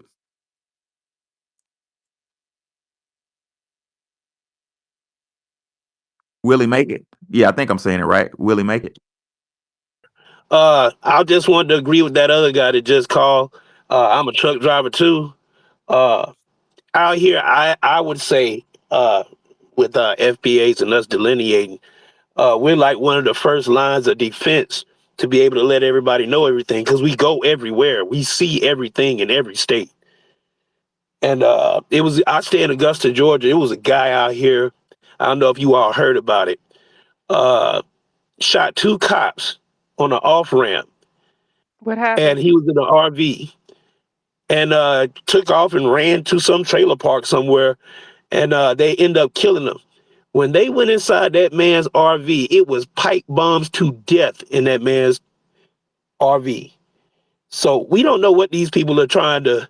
What? Why would you have that many pipe bombs? And where were you going? They blow each other up more than they blow us up, though. Yeah. Facts. They love blowing up stuff and shooting up kindergartens and theaters and whatever. They're just Well, crazy. delineating is the first Aggressive. first thing. Yeah, They're they're very just aggressive, and delineating is the first thing. And getting on code is what I love about the whole situation. yep. Everybody gets on code. Let everybody know what's going on. FBA all day. I'll land my plane. Now the scare. I'm not a scared type of dude, but if you want to be, dealing with the fear of the element, is when you don't play into their system, that aggression comes out. He couldn't hide it. It reminds me that reminded me of what our late brother, may rest in peace, Neely Fuller used to say. What did he say? Tacky, yeah, that's it. He said the conversations with the dominant society start off as tacky. You know what I'm saying? Just Right. tacky, When they're and then drunk and they come in drunk the to three your T's. face. Yeah. And Ta- that's Augusta, Georgia. So we in the South down here. So you liable to see anything around up here. So yeah. right. So on Neely Fuller said the interactions with the dominant society are between FBAs are tacky first. When tacky don't work, it goes to trashy. When trashy don't work, it goes to terroristic. And that's what we just saw. We saw tacky. Like, no, we're not dealing with tackiness. Have some respect. Somebody corrected him, like, hey, man, don't you talk to Nikki. Don't talk to our sisters that way. So he was like, Right. he went trashy. That didn't work. I shut his ass down like by telling everybody what he's doing. He's dividing and conquering. Da, da, da. And before he got kicked off the stage, what did he do? He got terroristic. It's the same story over and over again. Like a book. It's like a book. Yeah, clockwork, man. Yeah, man. I appreciate it, y'all. Take it easy. Yes, sir. Cotton Club, what's on your mind? Yeah, thank you. I just want to piggyback what the brothers were talking about. It's very important that we understand history. Um, we can study a lot of the massacres. We can look at the Wilmington massacre and study that and understand that, before they, massacred that town, that black town, they were basically, buying out all of the weaponry. They've always guarded the weaponry. We know that they've had this obsession with guns. So when the brothers are talking about, watching our backs and making sure that we're, staying 10 toes down and watching them very closely because we know they're prone to violence. You know what I mean? So, I piggyback with those brothers say, and they're 125% correct. We have to watch and we have to just stay on point with these people and stay on our toes. That's all I wanted to say. Thank you. I appreciate you. Appreciate you, bro. No Will, what's on your mind? I think it says no Will. Are you referring to me? I think so. No Wilkins, that's it. Okay, it's no cap. Oh, no cap. I'm Yeah, sorry. so yeah, he has a cap Yes, right sir. there. Yeah. Yes, sir. Okay, my bad. No cap. What's Sisters and up? brothers, glad to be in the building. When it comes to these white folks that dropped off in the purple pill, and also to some of you, that they weren't even assimilated into whiteness until they were able to show their aggression certified against us. If they weren't showing their aggression towards us, they weren't white. They Wow, that's Yep, crazy. all those groups. And that's all I wanted to say. It's in the purple pill. Couple of books to check out. Appreciate it, bro. Aggression. Michael Bradley called out his own people. Michael Bradley was a European American, PhD. He said aggression, that's what the name of the game is. I would add deception, which goes into you can be aggressive with deception. So trying to turn us against each other, trying to throw smoke and mirrors, and but we're not taking it. We don't want to hear it. And now we have to follow Neely Fuller and see where that's gonna go. It's gonna get tacky. When tacky don't work, it's gonna get terroristic, trashy. We saw that with Deion Sanders, Shador, that we saw that with him. It was tacky, trying to make some little goofy ass um, uh, prank call on our young brother's accomplishments. Then when we call that out, like, wait a minute, how you get the number? It went into trashy, and we wait. Guess what I'm waiting on? I'm waiting on terroristic. I hadn't seen it yet, but I'm waiting. All right, next speaker. Who was up?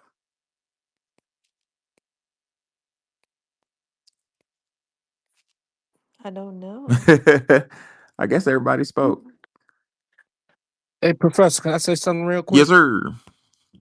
So I often go back and look at the Lincoln Heights event that happened, and when they were marching, that neo-Nazi group was marching in Columbus, Ohio, and they was walking through the Uh downtown. huh. And I kind of look at the description, their body makeup, and I'm looking like, okay, so all these guys are walking. They're not like, they're not like overweight or nothing like that. So they're like in kind of a thin kind of makeup. So those are kind of things I kind of pay attention to when I'm seeing when these events come up like that. You mean you think that they're fighting ready? Because the average white man is old, so they're not ready to do a race war. What's the statistics say, Wani? Like 50, over 50? Mm-hmm. Yeah, the situation, it goes back to what Michael Bradley said earlier. He said it, environmental conditions. The European made his move on the world. The dominant society rather made his move on the world when the conditions were right, and now the conditions are. Things are changing. The numbers are not the same. The environmental conditions, namely, is information. We have information now to know the game, and believe it or not, the game of the dominant society is not that sophisticated. It's very simple: deceive, be aggressive, be vicious. But people, I serve Gen Z. Our Gen Z little boys ain't scared of shit. I double dare you to pull that same 50s and 60s, segregation shit on these little boys. Y'all already know what these little boys got going. They ain't playing with you. And the quote I was referring to was from Michael Bradley, where he says on page 28, I propose in this essay that the white race possesses an atypical level of aggression. Whether this characteristic is superiority or inferiority depends solely on environmental conditions. So I would ask the room, what's the difference between our environmental conditions in 2025 and 1965? What's different? Y'all already know the answer to that. We ain't the same nice, what I'm saying, we ain't the same group. But this is a non-violent space, but y'all know what I'm saying. No taxation. I ain't seen you in a while. What's on your mind? Mm-mm. I was getting ready to say, what you mean about the 1960 group? I thought they were pretty good. No disrespect. I'm just saying that the characteristics of what in Dr. Michael Bradley says environment, the basically, if I should paraphrase, the domination of the effectiveness of the dominant society's aggression depends on the environment. And in the 60s, let me tell you exactly what I mean. And Yeah. exactly what I mean is a ideology was placed upon our leaders in some of our leaders, not Malcolm X, and not Fannie Lou Hamer, but our dear brother Dr. King was tricked in grad school and given an ideology. He was told, as I was studied, he was told to employ a tactic of nonviolence. He was told to study Gandhi as a model to save the foundational Black American community. As Dr. King was very young, what he didn't know in his youth was Gandhi was an implant. Um, Dick Gregory, our fallen brother Dick Gregory said Gandhi was MI6. MI6 is that's like that Navy SEAL shit. Gandhi was infiltrated at Cambridge Law. Gandhi had a degree from Cambridge in law. He's a Cambridge attorney. And according to Gregory at Cambridge, Gandhi was infiltrated by the dominant society and brainwashed and told to spread a faux nonviolent ideology to India because the British had an interest in the East India Company. They needed India. And yeah, the British had guns, but what did India had? India had numbers. So that made their guns irrelevant. If the Indian people just said, you know what, fuck this, we want the British out, they could just up and just kick them out, and disregard their guns. A couple of Indians would have died, but the British would have lost. So the British needed a way to get inside the Indians' heads to let them think that the best thing to do is to just turn the other cheek. And Dr. King employed that ideology on us in the 60s. He deployed that ideology on us in the 60s, namely in my hometown. You have a man come and blow up little girls in my home church of 16th Street, and while they at Sunday school and nobody does anything. Dr. King was quoted, and I'm paraphrasing, but he said something like, I would rather it be us than be them, and which was a mistake. So what I'm saying is that ideology is not going to fly with the young people today. If they walk around cutting off heads in the black community, fill in the blank. Do you think we're going to go marching and, say we shall overcome? Mm-mm. We had, some badass activists, but they just got overpowered by the little goody two shoes people. I always said if somebody snatched a little white boy off the side corner and strung them up on a tree, there wouldn't be that many lynchings. They're Mm-hmm. not going to go tay to tay, tay to tay. They're not going to do that because they don't want little Johnny to disappear. But we don't have the heart to do that type of thing, and I'm glad because it goes right back to our humanitarianism that other people don't have. We don't have the heart to snatch little Johnny off the corner and do those things like they do with our children. Mm-hmm. Can I speak, brother? How you doing, Professor Allen? What's up? Hold on. No taxation. Did you land your plane? I didn't even say nothing. Yeah, she wasn't even done. I Okay. She didn't. got my I sister. didn't even start, did I, Nikki? But I was No, enjoying finish it, the though. I sentence. was. I was enjoying it. Um, who is the dominant society? Are they European? Are FBAs Africans? That question has been answered. Dominant society? Are they European? Um, the dominant society now, right now, Yeah. it's those tech bros. Peter Thiel just got his boy headed to the NSA. He get whoever's running the NSA got to go because Peter Thiel wants his boy over there, and so he and National Security Agency, NSA, us. So expect fireworks anyway. But more importantly for me, I wanted to ask Nikki a question. Nikki, I saw your space for tomorrow. Is this the lady that was? This is so off topic, y'all in the room. Forgive me. Um, is this the lady that was spoken to by a doctor? Uh, I, I can't even explain how he was. He was worse than rude. He was worse than Yeah, coarse. yeah, that's her. It was the woman who was cursed at by the Indian doctor because she asked him Uh, to assess a uh, patient. Yeah, that's it's her. yeah, yeah. Okay, well, I definitely want to hear her story. Thanks for bringing her because, you know, we got to hear it.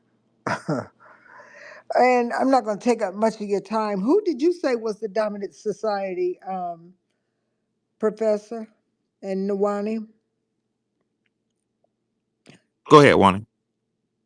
Oh, no, we were discussing earlier that the people that we call Europeans actually came from Central Asia, and there were already established Europeans there, and they built their societies up on top of previous groups. And those societies are completely different than what they left. So like, if you go to Central Asia, you don't see the development.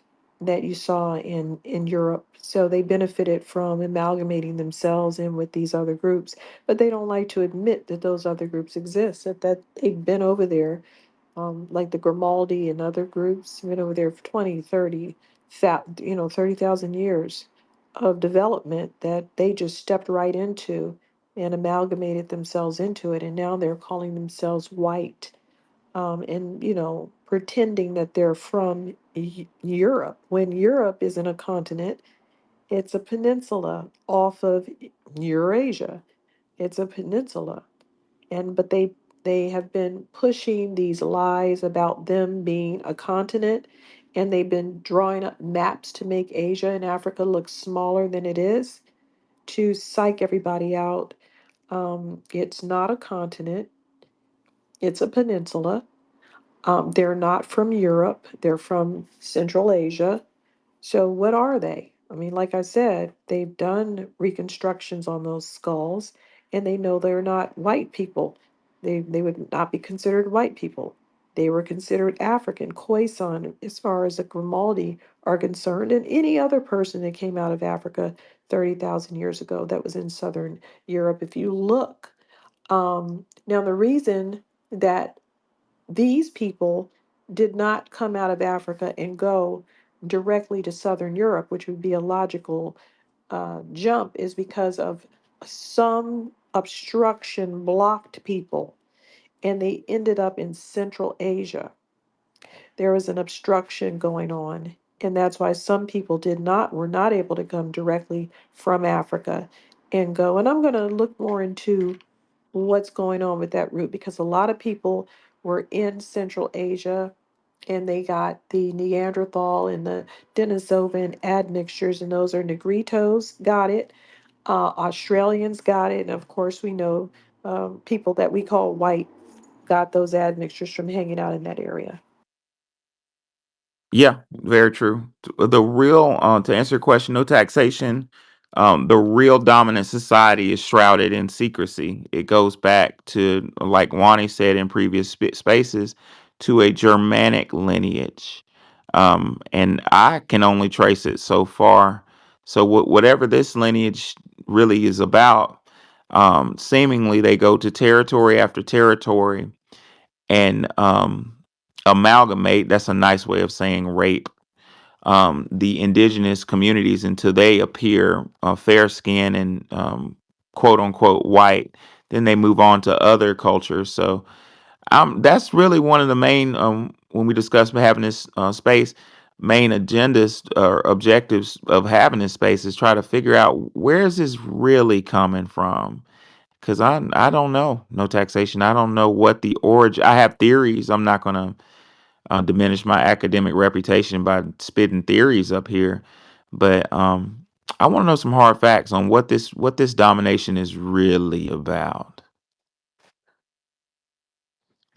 Can I speak? Hold on no taxation. You landed your plane. Yeah, I did land my plane. Let me see if I can answer the question. What is it really about? Yeah. What's the real agenda? Okay. If we're talking the tech bros being the dominant society, okay, just them. Let's talk about that part. I would say um,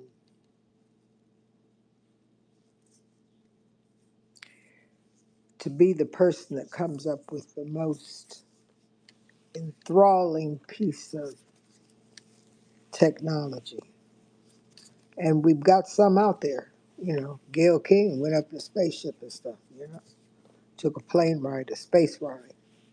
So we got some stuff out there, but I think there's some more stuff that they want to bring. And I think whoever gets the title is going to be the one, the winner. And what will the winner win?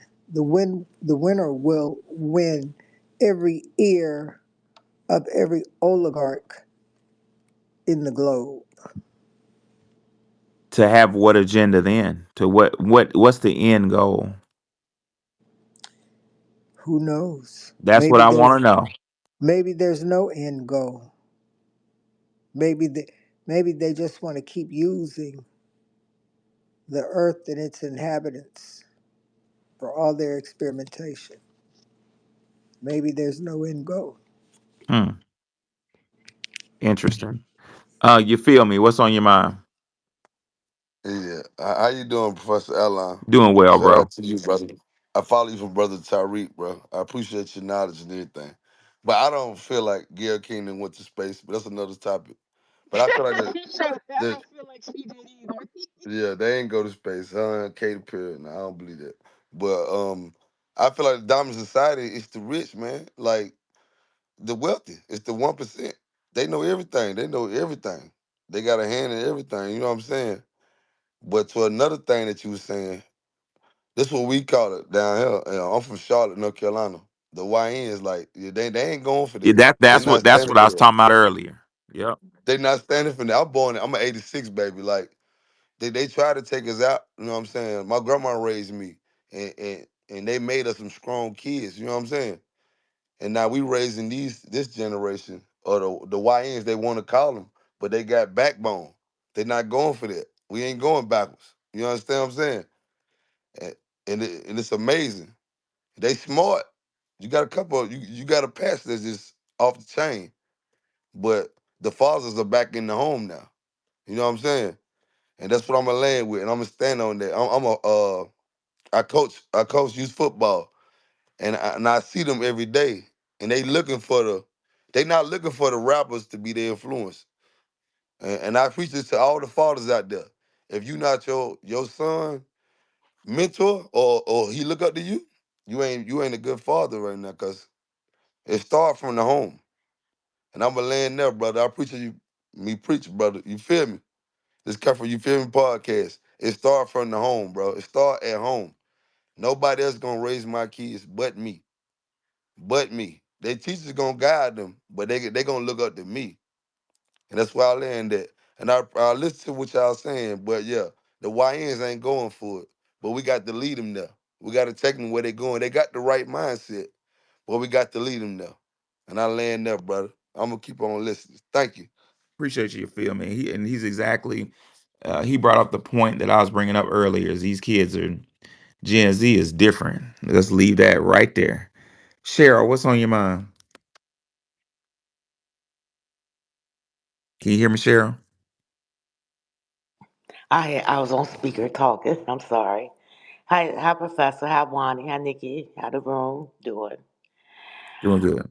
Um, well, I wanted to talk about it was. I can't remember what show it was or who was speaking, but this was back in the early '90s. It was around the time of the riots out in LA, but it was a white man, and he was talking about black on black crime. And this other white man was like, um, basically, if black on black crime was to go away, and if black Americans were to stick together, it'd be something that will, be a tailspin for us. And I said back then, I was like, I don't think I'll ever be able to see that day because that's all you heard of is black on black crime. That's But cap. but now I see differently, and I see us sticking together, and they just don't know how to take it. That's all it is. They don't know how to take it. I mean, have y'all heard anything about black on black crime like you used to Well, they do? made it up in the first place. All crime is close proximity crime. Yeah, Facts. that's So true. they That's just made that up so they could justify murdering us. They always make things up first. It was, oh, you're savages, so we can murder you. Oh, you're beating each other up, so we can beat you up too. That's all they want to do. Play mind yeah, games. There is no black on black crime. There's crime in small pockets. 96% of black American men are not in jail and in school at the same levels of white American men. 98% of white American men are not in jail. 96% of black American men are not in jail. So everybody's not in jail and everyone is not committing crimes. yeah. Well, do you? I know that other ethnicity, what tethers do, feel kind of threatened by us sticking together. Do you think the white man is feeling more and more threatened today? Oh, Um, yes. yeah, they do, but their minions are the first line that are going to fight against what we're doing. So we're Preach. seeing the first line pushing back. Okay, okay. Yeah, to support what Wani just said, I was watching Tariq Space. Well, it was a rerun from last night, this afternoon, where they were talking about sinners, and a Puerto Rican, a Hispanic guy got up there angry that that Hispanics weren't in centers, and our brother Tariq was like, "Well, that's not historical." But I'm just saying that to say, yeah, what Wani said is correct. It's the first. It's a game of chess. We must look back to what our scholar and dear sister, fallen sister, Dr. Frances Cress Welsing said. She said this is a chess game, and the system, the dominant society, has a whole bunch of pawns and knights ahead of it, and we're seeing the pawns and knights fall upon the sword before we get to the kings and queens. But that's the chess game playing out, and we witnessed it in the space earlier with the gentleman that came up crashing out because we wouldn't play into his divide and conquer game. They need us to play into it. I think the movie Sinners was so timely with respect to our delineation because just like in the movie, they need to be let in. And when the gentleman came up to the stage, we didn't cuss him, we didn't freak out, and we didn't let him in. I wouldn't. We wouldn't entertain his points. We wouldn't let him in. We said, no, no, no, that's not correct. No, no, no, that's not correct. And he went into frustration and went into terroristic behavior. And that's exactly how Neely Fuller and Dr. Francis Cress Welsing said it would play out, like clockwork. But that's just a good movie, bro. I watched that movie 3 times, brother. Oh my I'm gonna God. go see it again Watch this that weekend. movie. You watching it at the house, ain't Watch you? that movie. I really want to see it. I have a fear of theaters, so I don't go to the movies. So I have to wait for it to come out on Prime. I felt my grandmama. She been gone for like 10, 20 years, bro. I felt her spirit. Go watch that Mm. movie. Oh, Oh, Go okay. watch that movie. Yeah, I'm Hey, glad you real like it. and my son-in-law went, but I have a fear of You theaters. didn't want to go with them I have a fear of theaters. I because do. of what? The germs or the shooting it up? The You shooting it. remember what I There's a lot told you, to Bonnie. there's a lot to not like. I promise you, you got some FBAs out there. We ain't going for that. What about I'm the telling you. $35 We always popcorn? looking. That's the part that I think is Yeah, I'm afraid of that's prices. I'm afraid of $35 pop. I have I'm to about to say. start snotting up your cracking me up. Hey, look, I don't want to take my brother's money, but you got the iWeb TV on your iPhone. But you know, uh, yeah. Let me So tell I you. don't want to You take my already brother's money. know. Support, You support, already support. know. I'm gonna support, but normally I don't. I torrent stuff. Don't ask. But it's good for the hey, real spirit. quick, It's good for your spirit. I promise you. Watch that movie. Oh, I know. real quick. Hello to the family. Hey, FBA I God is was going to be our since y'all last was talk, speaker. Go ahead, FBA. I'm glad y'all left it on sinners. I was thinking about a part in there. Did anybody catch the part when uh they dropped the for he's like for us by us? Did you catch when he dropped the little I FUBU? caught it. Um You caught it. I was like, that was dope. And there was another little nugget that goes with the culture. Something with when my man said he felt his grandmother. It was a part when they were riding when they were riding down the road, and when the old man was telling the story to Sammy after he told him about making some bad mistakes and whatnot, he started humming. And when he started humming, it brought me back to a hum that my grandmother still to this day in the kitchen. She used to be just like it used to be just like one like little verse, but she used to always hum. And I used to wonder why. But I know now, you know what I'm saying, seeing the movie, like that was like the coping mechanism. You know what I'm saying? and the mute. It was just too many eggs, too many Easter eggs, and it was so much like if you're a true FBA, you felt it. You know what I'm saying? You felt all the spirit through the movie. Bro, I That's all cried I'm with gonna the land my chain gang plane. part, bro. I cried. When he said, lift your head, I cried. Yeah, yeah, I yeah, cried. yeah. I That's real shit. All right, brother. Well, Yeah, ladies and gentlemen, yeah, I'm I landing. really. Oh, you land your plane? Yes, sir. Okay, I Thank really you for letting enjoyed me y'all speak. today. I thought today was a very educational experience that the dominant society showed they pulled up and they proved our point. So I look forward to talking more about this issue later on. If you look in the Jumbotron, you'll see Wani Spots and Nikki the Guy's Cash App. Show them love for all their scholarship and dedication. In addition, I have 3 more copies left of my book. If you want a copy, put your full address and zip code in our story publications, and I'll send you one of the 3 copies in the up this weekend. I enjoyed y'all. Juan, did you have any last comments? Good night. Nikki? Good night. Good night. All right, good ladies and night, bro. gentlemen. Appreciate y'all. Good Yes, sir. night, Appreciate. My guys. spirit feel good. Yes, sir. Love you Appreciate you. too. Yes, Mine sir. too.